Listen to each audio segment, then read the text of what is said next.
नमस्कार मित्रांनो, मी संतोष सावंत आणि लाडकी बहीण योजनेचे एक महत्त्वाचे अपडेट आणि आपल्या लाडक्या बहिणींसाठी महत्त्वाचे अपडेट होणार आहे. तर लाडक्या बहिणींनो, तुम्हाला आता कागदपत्र जमा करायचे आहे. तर हे कागदपत्र कोणत्या महिलांनी जमा करायचे आणि कुठे जमा करायचे, तर ते मी तुम्हाला या व्हिडिओच्या माध्यमातून सांगणार आहे. पण त्या अगोदर तुम्ही माझ्या यूट्यूब चॅनलवरती नवीन असाल तर या व्हिडिओला लाईक आणि चॅनलला सबस्क्राईब नक्की करा.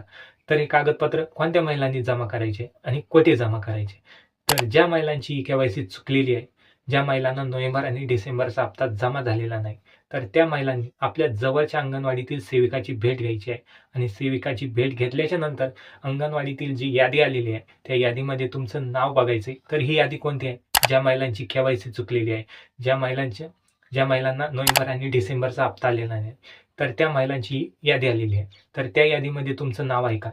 हे बघायचं आहे आणि जर त्या यादीमध्ये जर तुमचं नाव असेल, तर त्या सेविकाकडे तुमचे कागदपत्रे जमा करायचे आहे. आणि कागदपत्रे कोणते जमा करायचे?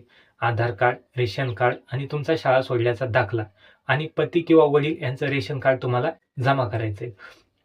म्हणजे जर तुमचं लग्न झालेलं नसेल, तर तुम्हाला वडिलाचं रेशन कार्ड जमा करायचं आहे आणि लग्न झालेलं जर असेल, तर तुम्हाला पतीचं रेशन कार्ड जमा करायचं आहे. आणि तुमच्या जवळच्या अंगणवाडीतील सेविका तुमचे कागदपत्र जमा करत आहे का? ऑफलाईन पद्धतीने KYC तुमची करत आहे का? मला कमेंट करून नक्की सांगा. आणि ह्याच विषयी जर तुम्हाला काही अडचण असेल, तर मला कमेंट करून नक्की विचारा. आणि असेच कामाचे व्हिडिओ बघण्यासाठी या व्हिडिओला लाईक आणि चॅनलला सबस्क्राईब नक्की करा. जय हिंद, जय महाराष्ट्र.